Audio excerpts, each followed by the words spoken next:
Vaccine की आपूर्ति समय पर न होने से टीकाकरण में देरी। दोपहर 3 बजे टीकाकरण शुरू हुआ, बुजुर्ग हुए परेशान। आप यहाँ पे क्या समस्या है? यहाँ पे मैं तो यहाँ अभी दोपहर को आया, लेकिन उसके पहले ये माता बहन सुबह से आए, इनको बोल रखा है कि 8 बजे से आए हैं और बोला 1:30 बजे तक उज्जैन से वैक्सीन आएगी, उसके बाद लगेगी। आप ये माता बहनों से पूछे, बेचारी सुबह से आई हुई हैं ये सब। बोला अभी 1:30 बजे अभी लहरी साहब से और उनसे बातचीत हुई तो उन्होंने कहा 4 बजे तक आएगी। अब बताइए कैसे व्यवस्था जुटेगी? ना यहाँ कोई फार्म लेने वाला है, फार्म लेने हुई इकट्ठे करने वाला भी कोई नहीं है। कब से हो आप? कब से हो यहाँ पे? 8 बजे से खड़े हुए हैं। क्या नाम है आपका? कब से खड़े हो आप यहाँ पे? 8 बजे तक। क्या हो गया यहाँ पे? कहाँ है वो? बोले 2 बजे आएंगे, 2 बजे भी नहीं आया। बोल के गया। हाँ माता जी बोलो, कब से खड़े हो? हैं? 8 बजे से खड़े हो। क्या बोल रहे हैं? क्या बोल रहे हैं? टीके के लिए क्या बोल रहे हैं? 3 बजे लगेंगे, 2 बजे लगेंगे, 1:30 बजे। कहाँ से आए हो आप? वादीपुरा में से। क्या नाम है आपका? हमारा नाम जाना भाई। बोलो बोलो। हमारा नाम कई बोलो, नाम भूली भाई। हाँ कहाँ से आए हो? वादीपुरा में। कई बजे हो? काय के लिए आए थे यहाँ पे? टीका काय के लिए आए थे? टीका लग गया? क्या नाम है आपका? भूरी भाई। हाँ चलो ठीक हो गया। वैक्सीन की आपूर्ति समय पर न होने के कारण गुरुवार को शहर में टीकाकरण का कार्य दोपहर लगभग 3:15 बजे शुरू हुआ। बुजुर्गों को समय पर जानकारी न मिलने के कारण सुबह 8 बजे से टीकाकरण स्थल पर पहुंच गए, जिसके कारण उन्हें असुविधा का सामना करना पड़ा। हालांकि देर रात्रि तक टीकाकरण का कार्य जारी रहा। कब से आए हो आप? 7 बजे से आए सर। क्या कह रहे हैं यहाँ पे? ये कह रहे 2 बजे तक आएंगे सर अधिकारी लगाने के लिए। फिर बोल रहे कि हम 4 बजे लगाएंगे, 3 से 4 के बीच में। क्या उज्जैन से निकल रहे हैं अभी 9 बजे। क्या कब से आए हो? 9 बजे से आके हम खाना वाना खा लिया? पानी वानी पी लिया? पानी ना खाना खाए भाई। टीका लग गया? हमारा तो पूनम में आज उपवास ही है। अच्छा आपका टीका लग गया? टीका एक तो लग गया, एक और लगाना है। अच्छा तो यहाँ काय के लिए आए सुबह से? टीका लगाने के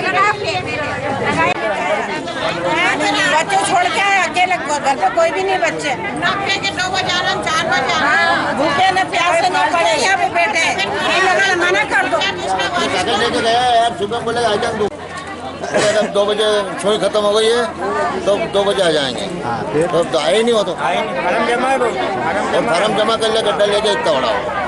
अभी कोई है अंदर यहाँ पे?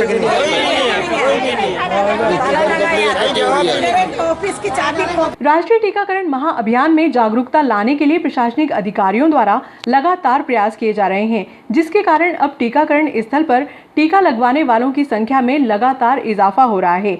गुरुवार की सुबह वैक्सीन की आपूर्ति समय पर न होने पर स्वास्थ्य विभाग द्वारा व्हाट्सएप पर दोपहर 2 बजे टीकाकरण होने की जानकारी प्रसारित कर दी गई थी, लेकिन बुजुर्गों को समय पर जानकारी न होने के कारण सुबह 8 बजे से टीकाकरण स्थल पर पहुंच गए। 24 की तारीख हो गई के ताला लगा हुआ। अरे नहीं लगाने का कोई क्यों करा?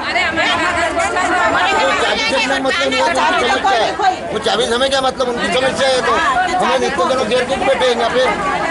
ये तो उन्हीं की समस्या, हमारी समस्या तो नहीं है।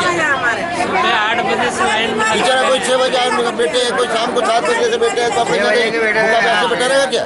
चलो मैं अंदर चला जाऊँ। दूसरे आए हो? सुबह 10 बजे से कल भी आए थे, तो कल भी बोले कि कल 10 बजे आ जाना, तो हम 9:30 बजे आ गए थे और अभी तक कोई भी यहाँ पे देख रेख करने वाला ना, कोई पानी की व्यवस्था। कितने बजे से आए थे और कितना टाइम हो गया आपको यहाँ पे? मैं सुबह 10 बजे से आया हूँ और अभी तक ये 2:30 बज गया है। क्या नाम है आपका? सुरेश दावड़े। कहाँ निवास करते हैं आप? गवर्नमेंट कॉलोनी यहाँ पे। 9 बजे से तो सुबह से हम भी आए थे। क्या कहना है यहाँ पे? क्या कहना है? अभी वैक्सीन नहीं आई है, आने वाली है। 80 रुपये ऑटो लगा के आए, 80 रुपये ऑटो लगा के जाएंगे। अब ऐसे ही रोज आएंगे जाएंगे तो कैसे खाएगा? सेकेंड डोज लगवाना है, बोले यही लगेगा, दूसरी जगह लगेगा भी नहीं। क्या नाम है सर आपका? सुखदेव त्रिपाठी। आप सर हम 11 बजे के बैठे। क्या कह रहे हैं यहाँ पे? वैक्सीन लगवाना है दूसरे डोज की। हाँ हाँ यहाँ आए थे 2 बजे लगाएंगे हम 2 बजे। 2 बजे तक हम इंतजार करने अभी तक बैठे, अभी तक वैक्सीन का ठिकाने नहीं है। क्या नाम है सर आपका? मायराम शर्मा। आए यहाँ पे अब इनको लेके आए हैं, उनसे पैर से हाथ से जबर का है, चला नहीं जाता और 3 दिन से आ रहे हैं ऐसा लग। कहाँ से आ रहे हैं आप? जबरन कॉलोनी से था। क्या कह रहे हैं 3 दिन से ये? वो कल तो कह दिया, बोले कि कल लगेगा इंजेक्शन, आज नहीं लगेगा। बोले कि हम कागज़ कल लेंगे, तो आज कागज़ हमने जमा कर दिए 8 बजे। कब से बैठे हो? हम 8 बजे क्या कह रहे हैं? बोल रहे हैं आज लगे 2 बजे का बोल रहे थे, अभी तक तो पता ही नहीं। क्या टाइम हो गया अभी? 2:30 बजे। क्या नाम है आपका? किरण के बैठे कितनी सुबह से बैठे हो आप? सुबह 8 बजे 8:30 बजे से। अभी क्या टाइम हो गया बाबू जी? वो 2 से हुआ। क्या कह रहे हैं ये? ये अभी 2 बजे आएगा, 2 बजे भी नहीं आए। अभी यहाँ आ रहा अभी कुछ समय ही नहीं है, पानी पीने का ही भी सब कुछ नहीं है। क्या नाम है सर आपका? रुगनाथ कहाँ से आए आप? बिरला ग्राम से। 8 बजे के आए, फिर बोले 2 बजे फार्म वार्म सब जमा कर लिए उनने। हाँ। अब भूखे पैसे ये बैठे, पहली तबीयत खराब में कोई चक्कर खा के गिर जाए, कोई हमारा आगे पीछे तो ये नहीं है, हम आके नाचे बैठे ने कभी गिर जाते, इसका वारिस कौन है बताओ? इन्हें तो बोल दी कि सुबह 8 बजे आ जाना, हम 8 बजे आ गए। तो कुछ भी तो बोलना चाहिए ना। अभी 2 बजने वाली है, अभी तक कोई आया ही नहीं ना। अभी तो आपकी किसी से बात हुई क्या कुछ भी बात नहीं हुई। अभी कल बोला आए थे तो बोले कल आना 8 बजे फार्म जमा कराने, तो 8 बजे फार्म जमा करा दिया, अभी तक कोई नहीं आया। अब बोले 2 बजे आना। क्या अब नाम है? बिरला ग्राम बसंती भाई।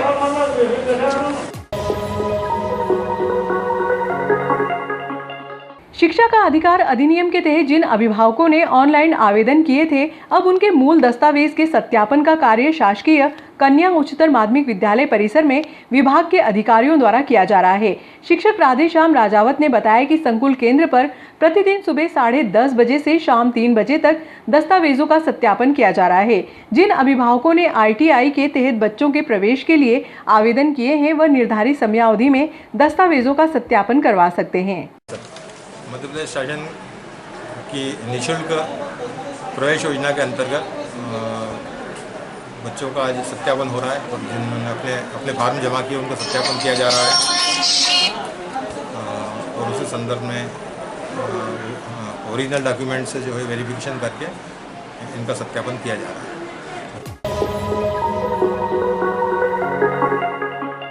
डॉक्टर श्यामा प्रसाद मुखर्जी के बलिदान दिवस के उपलक्ष्य में पार्टी कार्यालय पर डॉक्टर मुखर्जी के चित्र पर माल्यार्पण कर श्रद्धा सुमन अर्पित किए गए।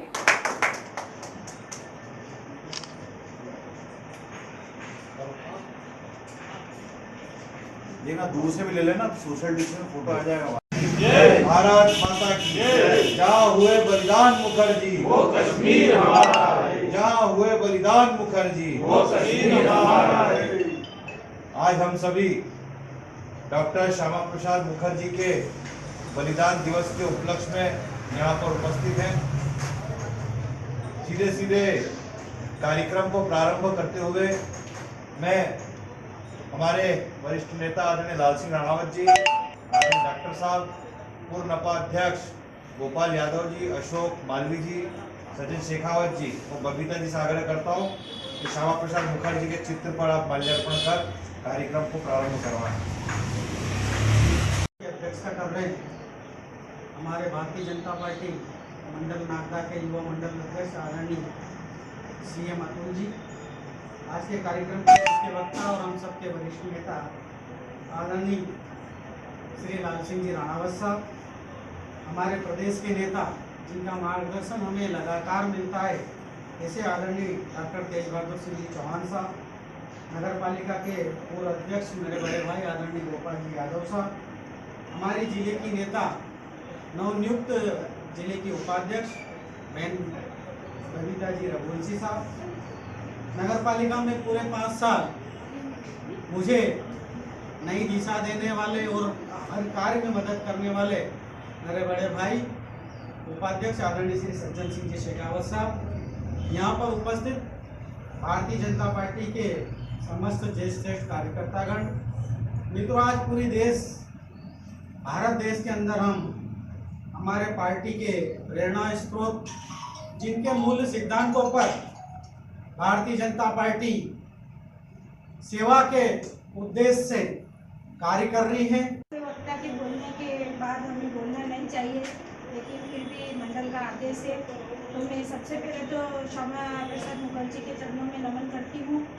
आज के इस कार्यक्रम में हमारे मंडल अध्यक्ष मेरे छोटे भाई CM अतुल जी, मुख्य आज के कार्यक्रम के वक्ता आदरणीय अंकल जी लाल सिंह जी, हमारे प्रदेश के और संगठन के जो लाइन पे चलने वाले और चलाने वाले ऐसे परम श्रद्धेय हमारे डॉक्टर साहब भाई साहब, दादा गोपाल भाई साहब और हमारे पूर्व नगर पालिका अध्यक्ष भाई अशोक जी और यहाँ उपस्थित सभी मेरे सहयोगी भाई साथी। जैसे मैं पूछना चाहूँगी विस्तार से, तो आपको डॉक्टर साहब भाई साहब बताएंगे और आदरणीय अंकल जी ने बता ही दिया है। मैं तो सिर्फ आज के इस अवसर पर इतना ही कहना चाहती हूँ कि हमारे श्यामा प्रसाद मुखर्जी और पंडित दीनदयाल जी जिन्होंने एक लक्ष्य रखा था, उस लक्ष्य को भारतीय जनता पार्टी पूरा कर रही है और उस लक्ष्य को निभाने में हर कार्यकर्ता अपनी भूमिका। कार्यक्रम के दौरान पुलिस थाना परिसर में पौधारोपण भी किया गया।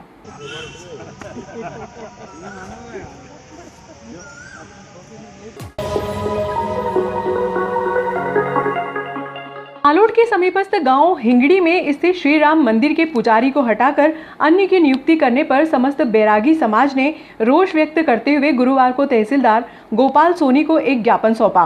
ज्ञापन में बताया गया है कि ग्राम हिंगड़ी में श्री राम मंदिर स्थित है तथा श्री राम मंदिर में भगवान श्री राम की पूजा अर्चना विगत कई वर्षों से पंडित ईश्वर दास के द्वारा ही की जा रही है, किंतु ग्राम हिंगड़ी में धाकड़ समाज की बहुलता होने के कारण धाकड़ समाज के लोगों द्वारा पंडित को ग्राम हिंगड़ी स्थित राम मंदिर में पूजा अर्चना करने से रोका गया तथा ईश्वर दास को वहां से पुजारी के पद से अवैधानिक रूप से हटाकर वहां पर शंकर लाल पिता उकार लाल शर्मा को पुजारी नियुक्त किया गया है, जबकि उक्त ग्राम में स्थित श्री राम मंदिर में बैरागी समाज के द्वारा ही पूजा अर्चना की जाती है, किंतु धाकड़ समाज के लोगों द्वारा पुजारी ईश्वर दास को वहां से हटाकर उनके अधिपत्य की भूमि पर भी कब्जा कर पंडित से छीन ली गई है। इसका हम विरोध करते हैं। अगर प्रशासन इस ओर ध्यान नहीं देगा तो इसको लेकर हड़ताल और भूख हड़ताल की जाएगी।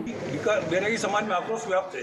उक्त ज्ञापन श्रीमान अनुविभागीय अधिकारी महोदय के माध्यम से श्रीमान कलेक्टर महोदय को प्रेषित कर ग्राम हिंगड़ी स्थित श्री राम मंदिर की पूजा अर्चना करने हेतु पुजारी ईश्वरदास जी को नियुक्त किया जाए तथा धाकड़ समाज के लोगों को विरुद्ध उचित कार्रवाई की जाए।